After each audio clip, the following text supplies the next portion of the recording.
This is such a weird angle, but I would love for you to see the cat. Oh, oh, isn't she so cute? Oh, but I think I'll zoom in a little bit more, huh? Hey guys, today I want to do a video all about the books that I've read in September. I know this is super late and probably no one cares anymore, but I just want this to be done so I have kind of a complete list of things that I've read throughout the year. I don't know. So I don't have much to talk about, so I hope this is a nice and short video. I only have 3 books to mention, so let's get started.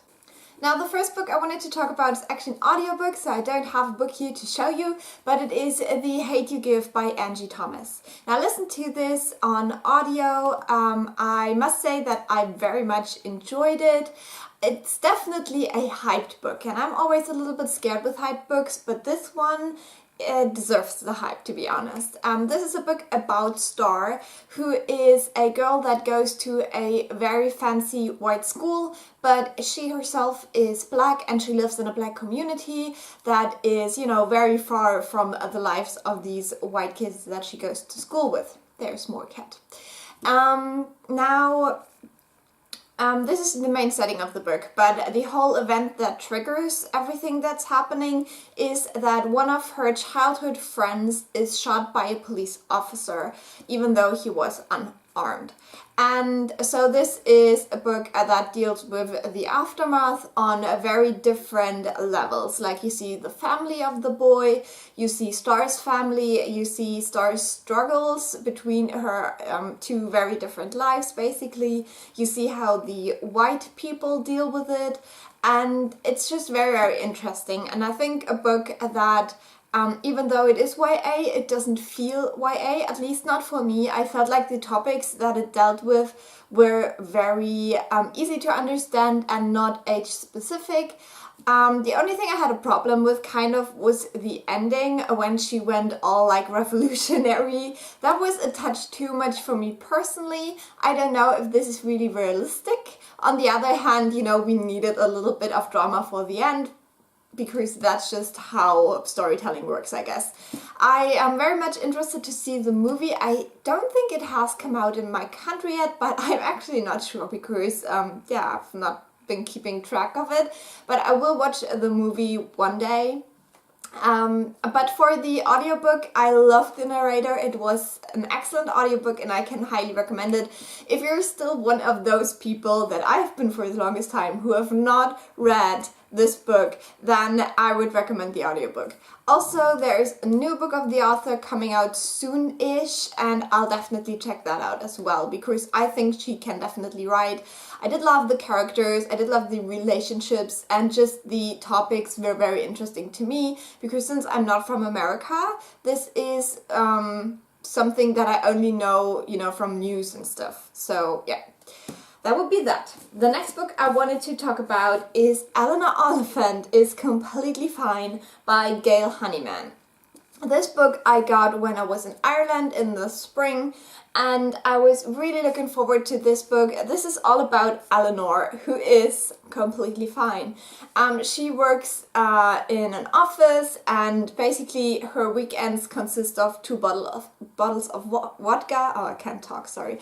So she is a very lonely person, but there's reasons for that. And then one day at work she meets the new guy, who is the tech guy, the IT guy, and he kind of is very kind to her and starts building a relationship with her, not in a romantic sense, but just, you know, being kind and offering her help and such. And one day they leave the office together, and right in front of them an old man just falls to the street, and they call the ambulance and stuff, and that kind of binds them together. This book was so good. I think I gave it 4 stars. I enjoyed it so much. There was so much in there that I could relate to.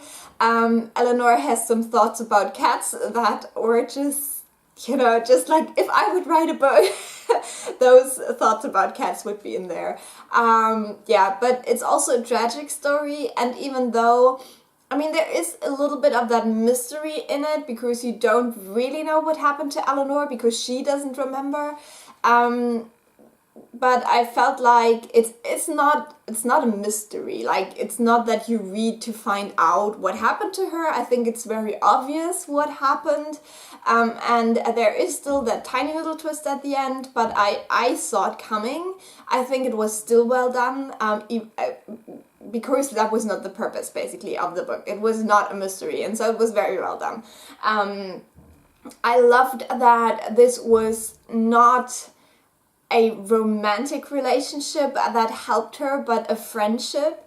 There are moments when you think that it's gonna be romantic, but it's not explicit on the page. And I very much enjoyed that, because I think that's a very important message, that it's not love in our romantic 21st century kind of perception that helps people, but it's friendship, it's caring, it's kindness, and I love that about this book.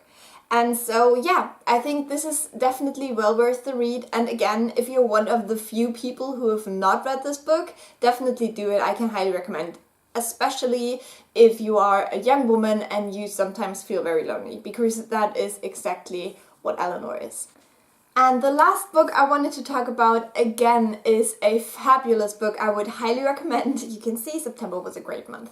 And that is Auntie Mountain Echoed by Khaled Hosseini. I read this book right after Booktubeathon, but it took me a while because life and stuff and all.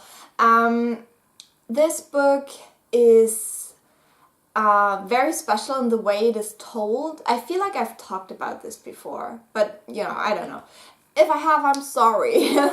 But this book is told in different points of views, and every chapter is from a different point of view. So you have one family that is the main focus, and in this family especially, a boy and a girl, the children basically. The boy is slightly older, I think he's about 7-ish at the start of the book, and the girl is like 3 years old.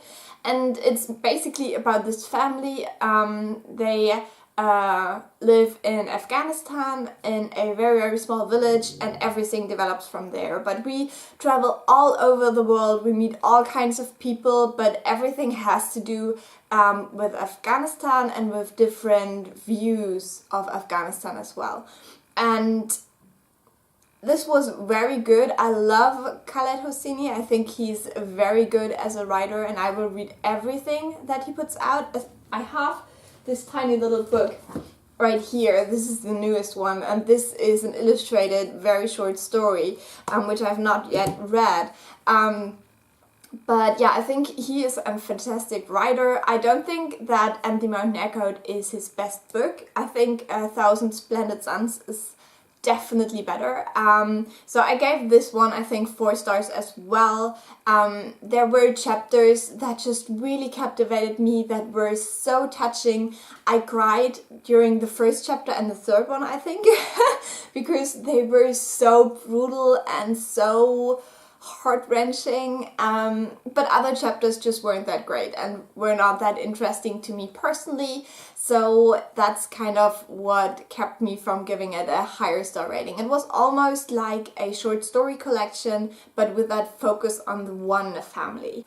So these were the books I wanted to talk about. As I said, I would recommend all of them. They're so amazing, and if you're at least a tiny little bit interested, then go and check those out. And apart from that, I hope you have a lovely day, and I will talk to you soon. I know October is full of bookish videos, and I'm sorry for that, but I still wanted to do this tiny little wrap up. And yeah, there will be more other videos soon, I promise. So please leave a like and a nice comment. I will talk to you soon. Bye.